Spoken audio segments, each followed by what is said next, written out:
Okay, I'm going to just turn up my volume here, make sure I can hear myself going here. So welcome everybody. Happy long weekend for those of you who are in Canada. Okay, so we are going to get started. I do apologize for being a little bit delinquent. I had to make sure that my that there was no feedback noise coming through. We've got people coming and going all the time. So welcome. So today we are going to continue our calculations on multifamily development. And so in multifamily, it's called MFU. So depending on, I've got a young kid, and so the FU words are always funny around here. So we're going to continue with multifamily units, so MFUs. Okay, so let me just make sure that you guys are seeing this screen here because we will, okay, so you guys are sharing your screen. Okay, so you are seeing my screen. At least I hope you are seeing my screen. All right, so with the screen, what you're seeing is from the April the 8th calculation that I started, just giving a very high level napkin calculation on going from a single family to a multifamily. So I'm going to take this and continue this because I'm looking at a potential land opportunity where we may be able to add in multiple units.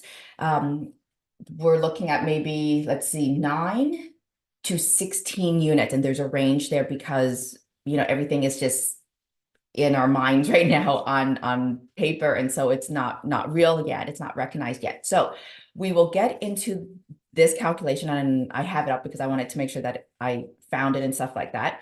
I do have a couple questions, so we may get to those at the end, okay, if there's time. Okay, so let's get going here. So we are May 20th, so welcome. My name is Hung Liu, and we will be doing an analysis on real estate. And so that's what we'll do in the next 30 minutes. Okay, so now before I get into this calculation, I want to do a big shout out to Anne Marie and Cam. Thank you for spending yesterday. It feels like a while ago, but it was actually just yesterday. Thank you for spending time with me in your hometown and showing me different parts of your town and why it's actually a great place to invest in. And so I just want to say thank you for doing that.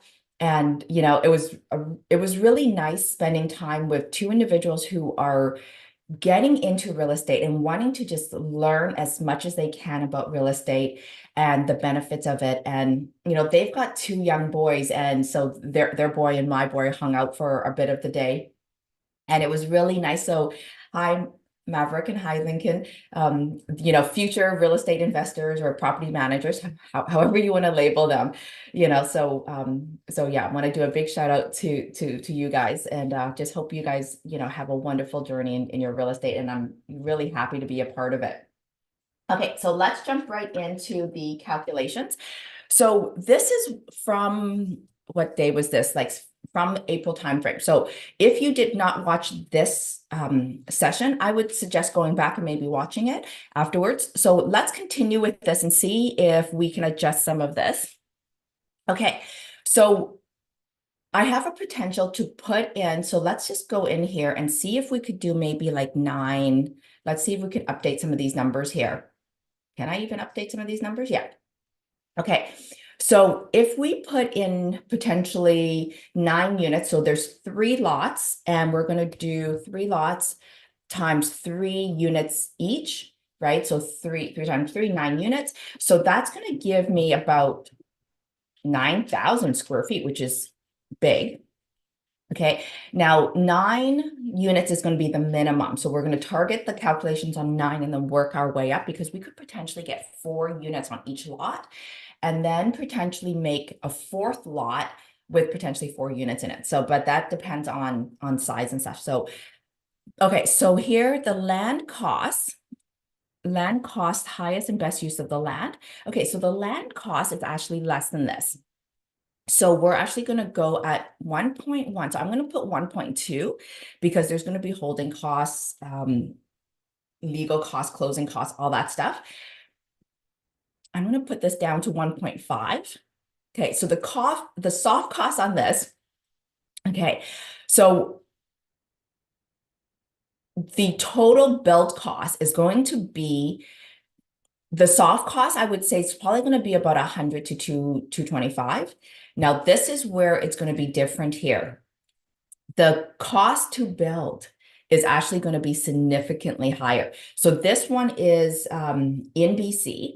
And so we're looking at around 350 to maybe 450 a square foot. And if I can get, even at 450 with labor costs and materials, that's actually going to be pretty competitive. I've had some people quote me 600 square feet. $600 per square feet, which is totally insane, right? So you do the math. Okay, so let's go back here and let's calculate at 9,000 square feet. Okay, so you basically just take out your calculator. And yes, I know I could put this into a spreadsheet, but when you want to do just quick calculation, like napkin math, especially if you're out at dinner and which is what I was doing here last night. Like I was out at dinner and I was like, oh, if we did 1,000 square feet, what does that actually work at? Because I'm not going to have my laptop with me, right? Okay, so 9,000. Okay, so 9,000 times the 100. So we're looking at 9, right? 100. And then if it's 2.25, 225, then we're looking at almost 2 million. So it goes up quite a bit, as you can see. So 2.25 million. So that's the number there. So about 900,000 to 2 million just for the soft cost, which is quite high. So now we're going to go back and then we're going to also calculate 9,000 times your 350. Okay, so that's going to be significantly higher, 3.1. And then it's 450 for there. So that's 40. Okay, 4050. Okay, and I forgot to put the decimal point in there. So it's going to be 3.1 million to 4 million just for the hard cost based on a 1,000 square foot per unit building. Okay, so 1,000 square foot is going to be like a large 1-bedroom. So if you're doing like a 2-bedroom or townhouses, then you're going to want to increase the square footage. So at this point, it's just sort of like a quick napkin math to say, okay, does it even make sense at this number? Okay, I have a buffer in here, so it's 10%, and it's going to be 10%. So let's just say here, what do we got here? So there times 10%. Okay, so, and it's 10% of the hard cost and the soft cost. So, even if you said it was like, if we just left it at 305 to 482 as a rough number, okay, because it doesn't need to be exact here. So then the all-in cost is going to be just all of that stuff added together, right? So you've got your 1.5 million just for the land, plus 2 million, okay, plus your 4 million. So I'm going to go back here, 4 million, plus your 482.50. Okay, so you're looking at about 8 million just for the high end. Okay, and then your low end number is going to be your 1.2 million plus your 900,000. 2 million, yeah, 1.2 plus your 9 million. Plus 900,000. Oh, I've lost my plus numbers here. Okay, so let's just do this in our heads here. So 1.2 plus 9, so that's 2.1 plus another 3. So we're at 5. So around 5.5. Okay. So this is where putting it in Excel would make it so much faster. So you're looking at 5.5 to $8 million to build and have a 9-plex or 9 units on this three lots. So you're all in cost. So now the sales price. So if we were to sell everything off, we could potentially, because this is waterfront, we would actually get a bit of a premium on this. So let's just leave it at 1.5. And we're going to do 9 units. Okay, so 1.5 times your 9 units is 13.5 million. And there we go. Okay, so that's pretty good. So the more units you add, especially if you can still recognize the whatever the purchase price is going to be, then the profits, like the sales number is going to go way up. And so then the profit's going to be even that much better, right? So yeah, so like once you do this, it's like, okay, so 13.5 minus your 5.5. Okay, so that's your 8 million for the high end, right? Because it's just your 13.5 minus your 5.5. And then if you take your 13.5 minus your 8 million, right? So then that's your 5.5 million. So either way, you're making a significant chunk here. Now, the thing to keep in mind though is because this is vacant land, you're going to have to sit on it. Like it's not, hey, you're going to recognize this profit tomorrow. It's going to take, potentially a minimum of 3 years, I would say a minimum of 3 years to probably 5 years, right? If there's delays and stuff like that. So I would say 3 years and then, to 5 years. Okay. Now you can refinance. You can do some creative stuff here to get your financing to help so that you pull your capital out so that you don't have a lot of money tied up in the bill. So when I say that your all in cash is 5.5 to $8 million, you're not putting in that much money to make this opportunity happen. So let's go back here and let's figure out this here. So it's $3 million, sorry, 3 years. So if it's 3 years, right, then your profit is just going to be this range divided by 3. If it's 5 years, then it's going to be that divided by 5. Okay, so I'm going to run it based on 5 years right now because I just want to see what's sort of like the worst case scenario here. So you take the 5.5 divided by 5.5 million divided by 5, you get 1.1 million. And that's going to be what you are going to make per year. Okay, assuming that all the numbers that I put down is the range there. So now if I go and I say 8 million divided by 5, that's 1.6. So that's 1.6 million each year is what the potential profit's going to be. So that's still a very good return. Okay. Now keep in mind that land development, there's so much risk associated with this, which is why your ROI or your per year, your IRR is 20 plus per year or 25 plus per year. So in this case, you want to run your numbers and make sure that you're sort of above that 20, 25% plus every year. And that's based on like how much money you have in here. So now let's go into that part of the calculation. So to build, we're going to need loan to construction. They'll probably give you maybe 50 to 60%. Okay, best case scenario. So that means that we need to have, 50 to 60, 70% of cash for the land in. Okay, so let's just say that we have 75. Where did that number go? Okay, so if I have 75% of the land value, okay, so that means that I've actually had, oh, I did lose my numbers there. So is there a back? Can I undo? I don't know how to undo. Oh, there we go. There's the undo button there. Oh no, I can't undo. Okay, so I think we'll have to go back and look at what there we go. Let's see, undo. There we go. Oh no, I totally undid everything there. Okay, so the land value was like 1.2 to 1.5, 1.7. Okay, so we'll have to just remember that portion. 1.2 to 1.7, 1.5 million. Okay, that was the land value. Okay, so if we need 75% of the land value in cash, so this is how much money we're bringing to the table.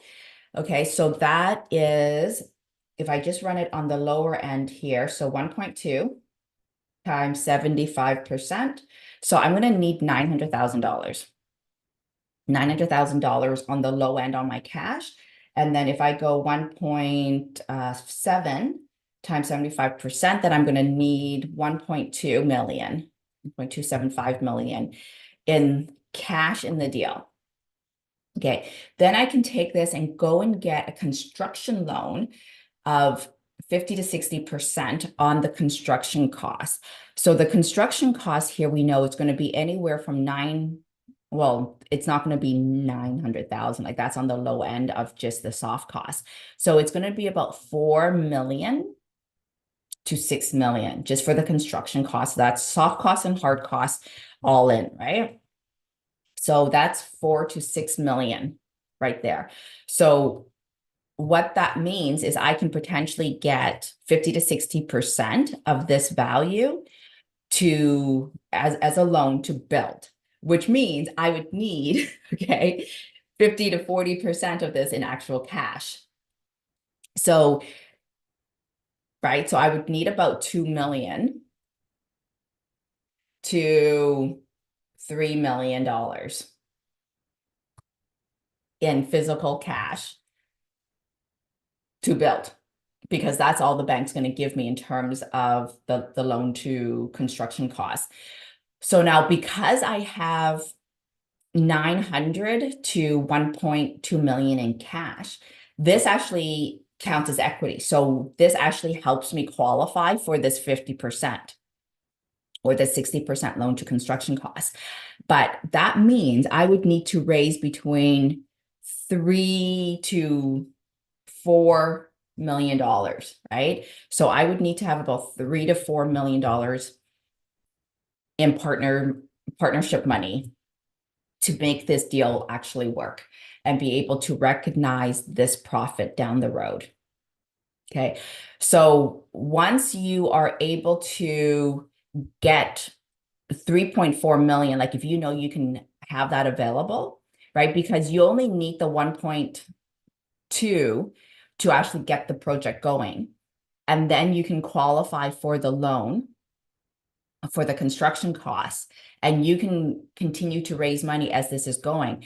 And you don't need to have like the 2 million right available from day one, because it's going to be in milestone payments as you go, right? So the thing to think about here is, okay, well, once you finish the build, are you able to pay everybody back? So this $3 to $4 million, can you pay everybody back within the 2 to 5 years that you're looking at building? And once everything's all done.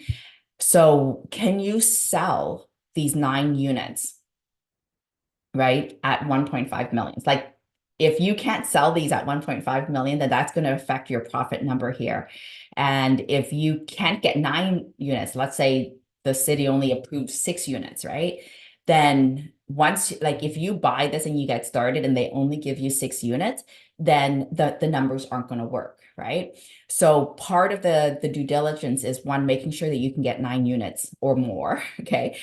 2 is, can you get the 1.5 million per unit when you sell it? Okay. Now, the other thing to look at is, can you actually, have an alternative strategy? So let's just say you, like, if you can't sell these 9 units and you sell some of them, right? Because you have 3 lots. Oh, I lost some of my numbers back over here somewhere.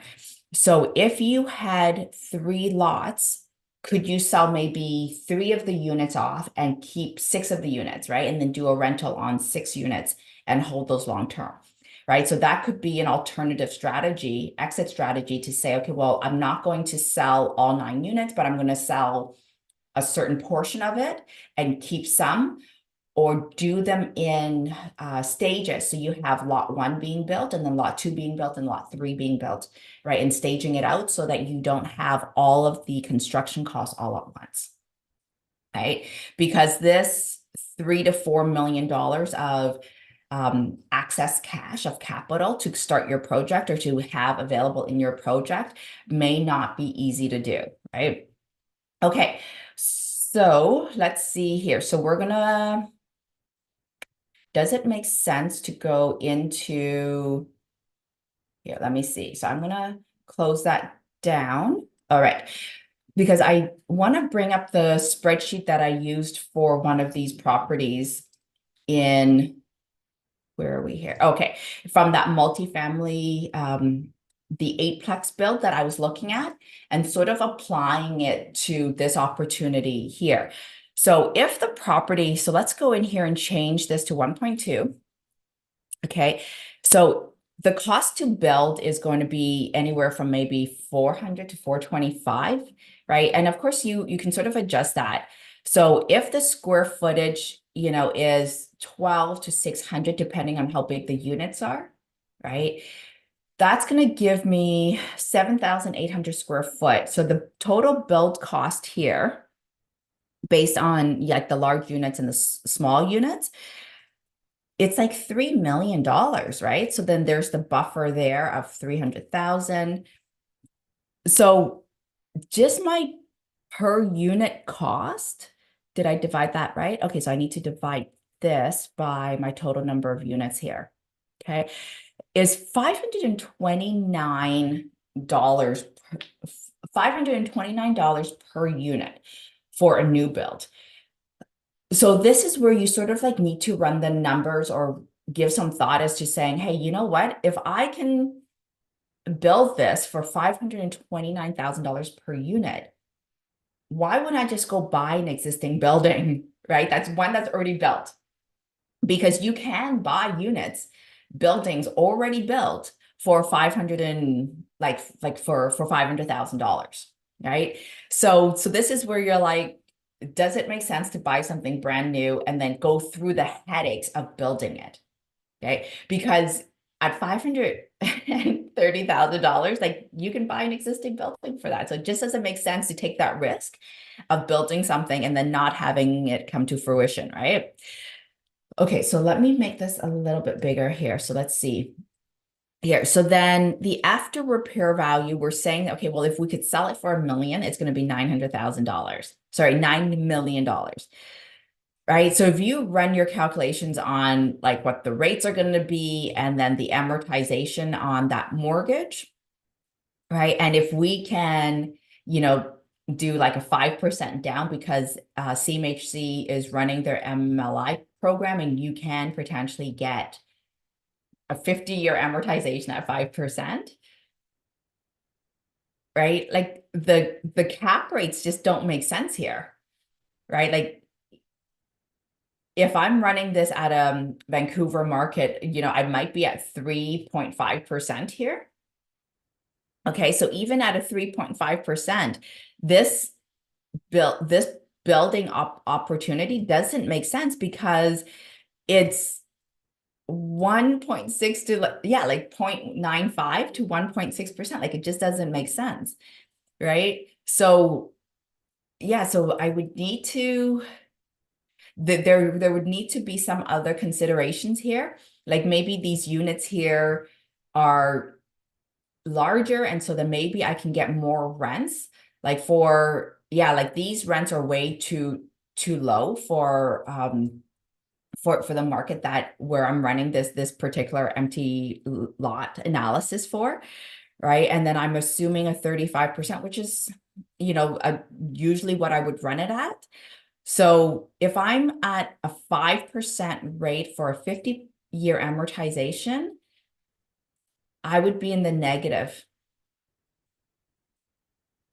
cash flow. So it wouldn't make sense. And like, this is a significant amount of cash flow to be in the negative here. So this is where you would take a step back and run your analysis to say, okay, can I get more rent for these units? Because in this case here, to hold these units after you built them doesn't make sense, right? And even if the after repair value, like the appraisal amount is higher, that just means that you're taking a bigger mortgage, which then doesn't make any sense. Okay, so yeah, so this per unit number is something to consider when you're looking at it, because you could buy an apartment building right now in Vancouver for like 400, 450, right? So why would you go through the headaches of potentially having to build and not finishing the build, right, to be at a higher cost per door? Okay. All right. So that is the calculation for today. Now, before you take my analysis and be like, hey, okay, well then I'm not doing land development in Vancouver. Okay, that's not what I'm saying. Please run your own analysis, do your own due diligence, make sure that it's right for you. Okay, so last week, okay, so a question came in because last week I showed 2 properties in Saskatchewan, and my takeaway from that was that it wasn't worth buying a property in a place where there's very low appreciation to like zero appreciation, because you potentially run the risk of just getting some cash flow or a lot of cash flow, but then no appreciation. And appreciation is a big part of real estate, even though, we say, oh, appreciation is gravy, appreciation is nice to have. Well, here's the thing. If you want generational wealth, if you want to be able to tap into equity when you pull it out, that's completely tax-free, you want that appreciation, right? So the comment that I got from a fellow investor was, well, Huong, you know what? I would rather buy those 2 properties in Saskatchewan, because at least then I've got something in real estate. It doesn't matter if it's appreciating or not. Okay. I would just rather spend my money and buy something in real estate than not buy anything at all. Okay. Yes, I can understand that thought process. Now, here's the thing. Some of the best deals that you can get into, invest in, are the deals that you actually don't do. Because some of the best deals out there, when you think about it, you think they're the best deal, but then it turns out to be the worst deal imaginable, because your cash flow may not cover any of the repairs that you have to do. Like if you have a major roof repair, a foundational repair, you're not going to be able to cover that with just the cash flow. Okay. Like you would need a big reserve to cover that, right? And that's where the appreciation comes in, because if you have appreciation, you can refinance the building and potentially get the equity out, then you can do those major repairs. If you don't have that appreciation, that cash flow, even if it's multifamily, you may be worse off by doing a crappy deal just to get into real estate. Okay, so it's definitely, just make sure you understand what the total risks are before you get into a deal that has no appreciation. That's my advice to anybody who's looking at real estate deals, is make sure you know that market that you're getting into, and make sure if you're buying it for cash flow, make sure you know that that's the strategy that you're in, and have an exit strategy in case the cash flow game doesn't work out anymore. Okay. All right, you guys, thank you very much for watching. I will see you next